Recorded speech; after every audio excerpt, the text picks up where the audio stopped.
माँ ने बुलाया है, खाना खा लो। जल्दी चलो ना बाबा, बहुत भूख लगी है। अगर इतनी ही तेज भूख लगी है तो तुम दोनों खा लो ना जाकर। नहीं, भूख तो लगी है, पर आपके साथ ही खाना खाएंगे हम। अच्छा, बस 2 मिनट रुको, फिर ये वाली क्यारी की गुड़ाई कर दूं, फिर आता हूँ। हैं? ठीक है बाबा, जल्दी करो वरना खाना ठंडा हो जाएगा। काव्या की बात सुनकर हरिया मुस्कुरा दिया और अपना काम खत्म करने में लग गया।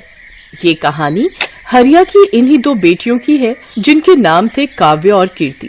दोनों बहनें अपने बाबा हरिया और माँ गीता के साथ गांव में रहती थी, जहां उनके घर के ठीक सामने उनका बड़ा सा खेत था और खेत के बगल में एक बड़ा सा तालाब भी था। फिर उस दिन घर जाते हुए, बाबा ये खेत तो हमारे काम का है, लेकिन ये तालाब हमारे किसी काम का नहीं है, आप इसे बेच क्यों नहीं देते? हाँ, और इसे बेचकर जो पैसे मिलेंगे उससे हम बढ़िया बढ़िया चीजें खरीदेंगे। ऐसा कभी मत करना मेरी बच्चियों, ये तालाब तुम्हारे दादाजी की आखिरी निशानी है। पता है, कई साल लगाकर उन्होंने बड़ी मेहनत से इसे खोदा था। क्या सच में अकेले ही उन्होंने इतना बड़ा तालाब खोद दिया? बातें करते हुए हरिया और उसकी दोनों बेटियां अब घर आ चुके थे। हरिया की पत्नी गीता ने उन सबके लिए खाना लगा दिया और सभी एक साथ खाना खाने बैठ गए। फिर खाना खाते हुए, बाबा आगे बताओ ना फिर क्या हुआ? अच्छा, तो तुम दोनों पूरी कहानी सुनना चाहती हो? हाँ बाबा, बताओ ना। तो फिर सुनो। एक बार की बात है, हमारे गांव में कई साल पहले भयंकर सूखा पड़ा। बड़ी मुसीबत की घड़ी थी वो, पर उस घड़ी में भी तुम्हारे दादाजी ने हार नहीं मानी। उस साल बारिश नहीं हुई थी तो किसी के पास कुछ करने के लिए था ही नहीं। फिर क्या हुआ बाबा? फिर उन्होंने सोचा कि अगली बार कभी ऐसी स्थिति बने तो हमें उसके लिए पहले ही तैयार रहना चाहिए। तो उन्होंने उठाया फावड़ा और अपने ही खेत में उसे चलाना शुरू कर दिया। सूखे खेत में बाबा? हाँ, सूखे खेत में। फिर वो फावड़ा चलाते गए। गांव वालों को लगा कि वो पागल हो गए हैं, लेकिन ऐसा नहीं था। कई महीनों तक वो अकेले ही उस खेत को खोदते रहे और फिर धीरे धीरे उसने एक बड़े से गड्ढे का रूप ले लिया, यानी वो तालाब बन गया। फिर उसमें से पानी निकला बाबा? ऐसे थोड़े ही निकल आता है पानी। फिर उन्होंने इंतजार किया। जब बारिश आई तो सब देखते ही रह गए, क्योंकि बारिश के बाद वो बड़ा सा गड्ढा सुंदर सा तालाब बन चुका था और उसमें ढेर सारा पानी जमा हो गया था। तब जाकर गांव के लोगों को समझ आया कि बाबा ने असल में बारिश के पानी का संचय किया है, जो अगले साल की बारिश तक सबके काम आने वाला था। अरे वाह, दादाजी ने तो कमाल कर दिया। अब तुम्हारे दादाजी नहीं है, लेकिन उनका दिया हुआ ये तालाब और उनकी सीख की मुसीबत की घड़ी में हार नहीं माननी चाहिए, ये आज भी हमारे साथ है बेटा। हाँ, सही कहा आपने बाबा। ओहो, अब कहानी पूरी हो गई हो तो खाना भी खा लो, सारा खाना ठंडा होने को आया है। बाबा, माँ तो बहुत गुस्से में लग रही है। कोई बात नहीं, मुसीबत की घड़ी में हार नहीं माननी चाहिए। अब जल्दी से खा लो, इससे पहले की बात हाथ से निकल जाए। हाँ। काव्य और हरिया फुसफुसाते हुए हंसने लगे। इसी तरह कई साल बीत गए। फिर एक साल उनके गांव में फिर से सूखा पड़ा। परिवार के लिए बड़ी दिक्कत आ गई। हरिया को एक बीमारी ने जकड़ लिया। गर्मी और बीमारी की वजह से हरिया और तालाब दोनों ही सूखते जा रहे थे। हरिया की तबीयत दिन ब दिन बिगड़ने लगी और फिर, माँ तुम चिंता मत करो, हम बाबा को शहर लेकर जाएंगे, उनका अच्छा इलाज कराएंगे। पर इतना पैसा कहाँ है हमारे पास? हम कर्जा ले लेंगे माँ, मैं अभी जाकर साहूकार से बात करती हूँ। वो बड़ा बदमाश है कीर्ति, बेटा जरा ध्यान से। कीर्ति गांव के साहूकार के पास पहुंची और उसे अपने घर की सारी दशा बताई। ओहो, हरिया अच्छा आदमी है, इसीलिए तुम्हें कर्जा दे देता हूँ, लेकिन बदले में क्या गिरवी रखोगी? बताओ। हमारे पास ले देकर एक तालाब ही है भान सिंह जी। अरे उस नाले जैसे गंदे तालाब का मैं क्या करूंगा भाई? उसके बदले तो कोई ढेला भी ना दे। एक काम करो, तुम मुझे अपने खेत के कागज दे दो और 2 लाख रुपए ले लो, ठीक है? कीर्ति अपना खेत गिरवी नहीं रखना चाहती थी, क्योंकि ले देकर उनकी कमाई का एक वही जरिया था। लेकिन उसे न चाहते हुए भी भान सिंह को अपने खेत के कागज देने पड़े और उसने साहूकार से 2 लाख रुपए ले लिए। माँ तुम चिंता मत करो, देखना बाबा का इलाज अच्छे से हो जाएगा, वो पहले की तरह एकदम ठीक हो जाएंगे। हाँ, भगवान करे ऐसा ही हो। थोड़ी देर बाद पूरा परिवार बस में बैठकर शहर के लिए निकल पड़ा। वो लोग शहर के एक बड़े अस्पताल में पहुंचे, जहां उन्हें पता चला कि हरिया की किडनी खराब है और इलाज में 4 लाख रुपए लगेंगे। अब गीता और दोनों बहनें चिंता में आ गई। उन्हें फिक्र सता रही थी कि बाकी पैसों का इंतजाम कैसे होगा। तभी कीर्ति तू एक काम कर, तू काव्या को लेकर गांव जा। वहां छोटे वाले कमरे में एक पुराना संदूक है, उसमें मेरे चांदी के कुछ गहने हैं, जल्दी से वो सब लेकर आ जा। पर माँ उनसे क्या होगा, हमें पूरे 2 लाख रुपए और चाहिए। अरे कुछ तो होगा, बाकी का भी देख लेंगे। गीता की बात मानकर दोनों बहनें वापस गांव चली आईं और घर पहुंचते ही उन्होंने उस संदूक को खोला। ये पहली बार था जब उन्होंने उस संदूक को खोला था। उस संदूक को खोलते ही सबसे पहले ढेर सारी धूल निकली। फिर एक लाल रंग के कपड़े की पोटली थी जिसमें गीता के कुछ गहने रखे थे। हे भगवान, मेरी माँ की शादी की निशानी भी अब हमें बेचनी पड़ रही है, हमारी मदद करो भगवान। कीर्ति की आंखों में आंसू थे। तभी काव्या की नजर संदूक की तली पर पड़ी जो कुछ उठी हुई सी थी। उसने वहां से लकड़ी का वो हिस्सा हटाया तो वहां उसे एक छोटी सी डिबिया नजर आई। दीदी ये क्या है और इसे इतना छुपाकर क्यों रखा है? पता नहीं, रुक मैं इसे खोलकर देखती हूँ। जैसे कीर्ति ने वो डिबिया खोली उसमें एक बड़ी सी चाबी और एक चिट्ठी थी। कीर्ति ने वो चिट्ठी खोली जो असल में उसके दादा ने अपने बेटे हरिया के लिए लिखी थी। कीर्ति ने चिट्ठी को पढ़ना शुरू किया। मेरे बेटे हरिया, मैं जानता हूँ कि तू मुझसे बहुत प्यार करता है, पर अब मेरी उम्र हो चली है और ये बीमारी मुझे अपने साथ लेकर ही जाएगी। तूने अपनी जिंदगी भर की कमाई मेरे इलाज पर खर्च कर दी, लेकिन ये ठीक बात नहीं है। आगे तेरी संतानों को भी पैसों की जरूरत पड़ेगी। एक राज छिपा कर रखा मैंने तुझसे, ताकि तू या तेरी संतानें सही वक्त आने पर उसका इस्तेमाल कर सके। तालाब की खुदाई करते वक्त मुझे कुछ मिला था, ये चाबी तेरी सारी समस्याएं खत्म कर देगी। बस याद रखना कि यह चाबी असल में मेरे दिल की है। दीदी क्या दादाजी ने पैसे या गहने छुपा कर रखे होंगे कहीं? हाँ काव्या, लगता तो ऐसा ही है। तू सोचना, जरूर दादाजी के पास कुछ ऐसा था जिसकी मदद से वो खुद का इलाज करा सकते थे, लेकिन उन्होंने वो हमारे बाबा और हमारे लिए छोड़ दिया और अपने प्राणों का बलिदान कर दिया। पर सवाल ये है कि क्या बाबा को इस बारे में कुछ पता नहीं चला? कैसे पता चलता? कितना छुपा कर तो रखी थी ये डिबिया दादाजी ने। वो तो पता नहीं कैसे मेरी नजर पड़ गई इस पर। लेकिन दीदी ये चिट्ठी के आखिर में किस तरह की पहेली है? अब हम दादाजी का दिल निकाल कर कहाँ से लाएं? बुद्धू वो किसी तरफ इशारा कर रहे हैं। उन्होंने कहा कि ये चाबी मेरे दिल की है। इसका मतलब कोई ऐसी चीज जो उनके दिल के सबसे करीब थी। उनके दिल के सबसे करीब तो बाबा हैं, पर बाबा में चाबी थोड़ी ही लगेगी, कुछ और सोच। हाँ दीदी, उनके दिल के करीब वो तालाब ही है जो उन्होंने बहुत मेहनत से खुद ही खोदा था। शाबाश, सही कहा। पर इतने बड़े तालाब में हम ये चाबी कहाँ लगाएंगे? किस जगह? सोच कीर्ति, सोच। दीदी चाबी तो किसी ताले में ही लगेगी और ताला जरूर किसी चीज की तो सुरक्षा कर रहा होगा। हाँ, जैसे कोई पुराना संदूक, लेकिन वो संदूक पूरे तालाब में कहाँ है ये कैसे पता चलेगा? और पूरा तालाब खोदने में तो बहुत वक्त लग जाएगा। हाँ, और डॉक्टर ने जल्दी पैसे मंगवाए हैं। क्या करे दीदी? मिल गया, मान गई। दादाजी तो बहुत ही समझदार थे। मतलब उन्होंने एक ही पहेली में 2 उत्तर दिए हैं। उनके दिल की चाबी मतलब तालाब, और दिल कहाँ होता है? शरीर के बीचों बीच। तो हम तालाब के बीचों बीच खुदाई करेंगे, वो भी रात को। वाह दीदी, क्या दिमाग पाया आपने। वैसे दीदी एक बात तो माननी पड़ेगी, दादाजी बहुत समझदार थे, लेकिन शायद वो जानते थे कि उनकी आने वाली पीढ़ियां भी बहुत समझदार होंगी, तभी तो उन्होंने इतनी मुश्किल पहेली रखी थी। काव्या की बात सुनकर कीर्ति मुस्कुरा दी और फिर रात में उन दोनों ने तालाब के बीचों बीच खुदाई शुरू कर दी। और थोड़ी सी खुदाई के बाद उन्हें वहां से वाकई एक संदूक मिला, और फिर जब उसे खोला गया तो उसमें ढेर सारे सोने के सिक्के थे। दीदी क्या ये सोने के सिक्के हैं? हाँ काव्या, दादाजी ने सही कहा था कि सारी मुश्किलें हल हो जाएंगी। दादाजी भले ही चले गए, लेकिन वो जाते जाते हमारी सबसे बड़ी मुश्किल हल कर गए।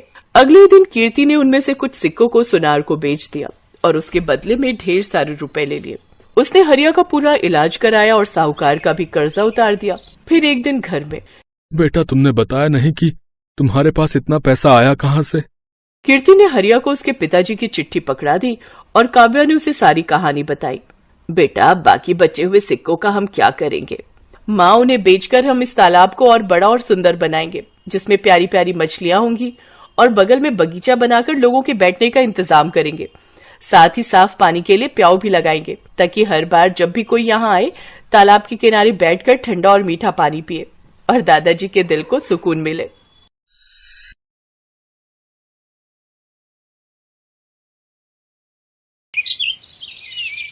बंटी और बबली दोनों सगी बहनें, दोनों ही एक नंबर की चालाक थी। वो बूढ़ी औरतों का भेष बनाकर अलग अलग गांव में जाती थी और जहां भी सीधी साधी अमीर सेठानी औरतें दिखाई दे उनको ठग लेती थी। अरे मोरी मैया, ये तो सच में जादू हो गया। मुझे भी कोई ऐसी दवाई दे दो। मैं तो बिल्कुल ऐसी 20 साल की जवान लड़की बनना चाहती हूँ। मेरे पति तो मुझे पसंद ही नहीं करते, हमेशा मुझे बुढ़िया बुढ़िया कहकर चिढ़ाते रहते हैं। सही कह रही हो बहन, मेरे पति भी मुझे ऐसे ही सुनाते हैं कि तू तो अब बूढ़ी हो गई है, तेरे ऊपर कुछ पहना ओढ़ा अच्छा नहीं लगता। अब दिखाऊंगी मैं कितनी सुंदर लगती हूँ। वैसे ये दवाई खाकर हम कितने दिन में जवान हो जाएंगे? बस एक बार ये 1 हफ्ता दवाई खा लो, उसके बाद आने वाले 1 हफ्ते के अंदर तुम्हारे अंदर बदलाव आ जाएगा।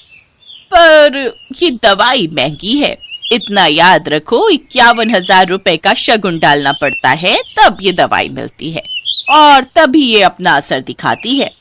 अब तुम पांचों अगर जवान होना चाहती हो तो कल 51,000 रुपए ले आओ और ये दवाई ले जाओ। अरे वो तो कोई दिक्कत नहीं है, पैसों की चिंता तुम ना करो, हम कल ही ले आएंगे। पर मेरी तो अब बहन की लड़की की शादी है, मैं सोच रही हूँ कल से दवाई शुरू कर दूं। हाँ, आप कल से ही दवाई शुरू कर दो, तभी आप मेरी तरह सुंदर बन पाओगे। ठीक है, तो फिर हम सब कल पैसे लेकर आ जाएंगे, तुम हमें दवाई दे देना। मोहनपुर गांव की सारी अमीर बड़े घर की औरतें बंटी और बबली के झांसे में आ जाती हैं और उनसे दवाई खरीद लेती हैं। बंटी और बबली तो अपना काम करके उन औरतों को ठग कर कब का वहां से रफू चक्कर हो चुकी थी, पर मोहनपुर गांव की औरतें अपना सिर पीटती रह गई।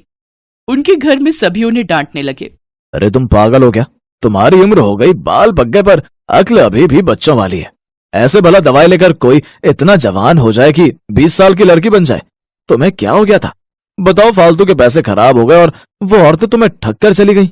अरे मुझे अकेली को क्यों डांट रहे हो? सब किया धरा उस सुशीला का है, वही मुझे उन औरतों के पास ले गई थी। पर मुझे अभी तक समझ में नहीं आ रहा है कि उनमें से एक बूढ़ी दादी और वो उसकी पोती, क्या जो हमें पागल बना रही थी वो दादी पोती है क्या? तुम यहाँ अपना गणित लगाती रहो और वो दोनों राम जाने किसी और को लूट रही होंगी। बिल्कुल सही। बंटी और बबली अब सीतापुर गांव में पहुंच चुकी थी। अब उनका अगला निशाना यहाँ की अमीर घर की औरतें। बंटी, चल अगला निशाना ढूंढते हैं, थोड़ा गांव में घूम आए। ठीक है, पहले इन सब का विश्वास भी तो जीतना होगा। अरे वो तो हमारे बाएं हाथ का खेल है। बंटी और बबली 2 बुढ़िया बनकर सीतापुर गांव में घूमने लगी। वो एक चौपाल के पास से गुजरी, वहाँ कुछ बड़े घर की औरतें बैठी हुई आपस में गप्पे मार रही थी।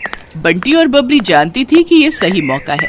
अरे लाजवंती, कितने दिन में मैं जवान हो जाऊंगी?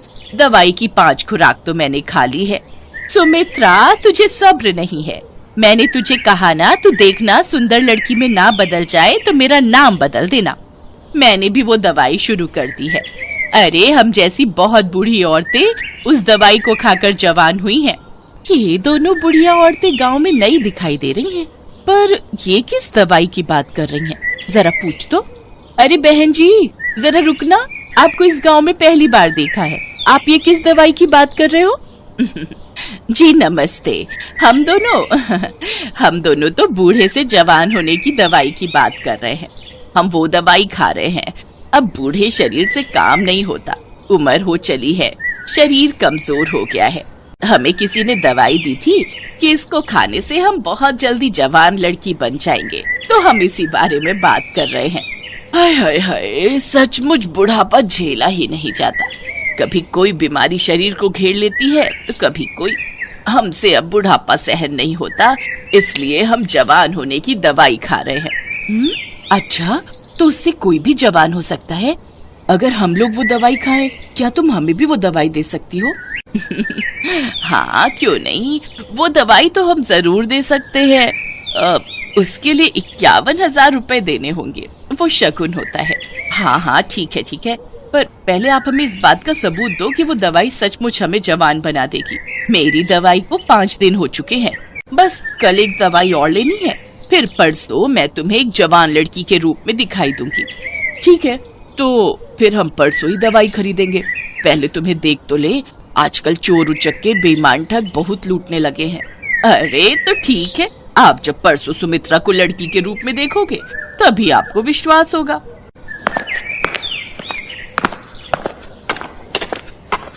यार बबली, अब कुछ दिनों के लिए बाहर घूमने चलेंगे, बस ये थोड़े और पैसे आ जाए। बहुत थक गई हूँ मैं ये बुढ़िया बन बनकर। ठीक है, बस ये काम हो जाए, फिर इस बार हम लंबी छुट्टियों पर चलेंगे। बंटी और बबली इस बार बहुत खुश थी क्योंकि उनके पास इस बार बेईमानी के बहुत सारे पैसे जुड़ चुके थे।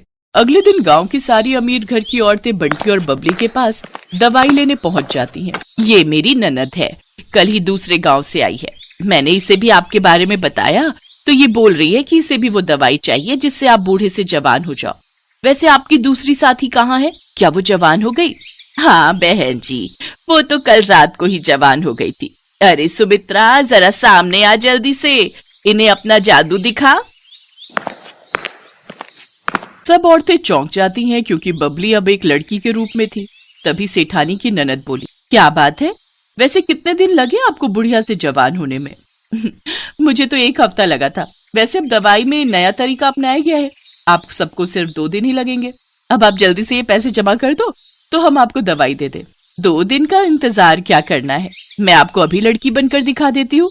सेठानी की ननद कोई बूढ़ी औरत नहीं थी, बल्कि सेठानी की भतीजी ये सब नाटक कर रही थी, जो पिछली रात ही अपनी बुआ के घर रहने आई थी। जब सेठानी की भतीजी रीमा को ये बात पता चली तो उसे दाल में कुछ काला लगा, क्योंकि उसकी अपनी सहेली की माँ के साथ ऐसा हो चुका था और वो बदमाश औरतें कहीं नहीं मिल रही थी। बुआ जी, ये कोई बूढ़ी औरतें नहीं, ये 2 चालाक लड़कियां हैं। ये ठग हैं, गांव-गांव जाकर सबको बेवकूफ बनाती हैं और पैसे ठगती हैं। असल में इनका नाम बंटी और बबली है। पहले ये 2 बुढ़िया के रूप में गांव में जाती थी, फिर इनमें से एक अपने रूप में वापस आ जाती है। बस यही सारी औरतें धोखा खा जाती हैं। ये अपना मेकअप उतार देती है। अच्छा, ऐसी बात है, हम तो इनके जाल में फंसे ही जा रहे थे। अब तुम दोनों को यहाँ से कोई नहीं भागने देगा। रीमा बिटिया, जल्दी से चौधरी साहब को और बाकी गांव वालों को भी बुला लो, इन दोनों को पकड़ना बहुत जरूरी है। बबली, हमारी चालाकी हम पर भारी पड़ गई, अब तो हमें ये पुलिस के हवाले करके रहेंगे। तुम ठीक कह रही हो बहन, कोई बात नहीं, थोड़े दिन जेल की रोटी खा लेंगे। रीमा की समझदारी से बंटी और बबली, जो कि बहुत समय से लोगों को ठगने का काम कर रही थी, उन्हें पुलिस पकड़ लेती है और उन्हें जेल हो जाती है। दोनों को अपने किए की सजा मिल जाती है। बंटी और बबली दोनों को समझ आ गया था कि चोर कितना भी समझदार हो, कितना भी चालाक हो, पर एक ना एक दिन उसे अपराध की सजा जरूर मिलती। Best buddies. Hello friends, thanks for watching this video. अगर आपको ये वीडियो पसंद आया है तो प्लीज लाइक, सब्सक्राइब, कमेंट्स करें इस वीडियो पर, और हाँ, शेयर करना भी ना भूलें। और भी मजेदार वीडियो देखने के लिए नीचे दिए गए बेल आइकॉन को दबाएं। देखते रहिए बेस्ट बडीज।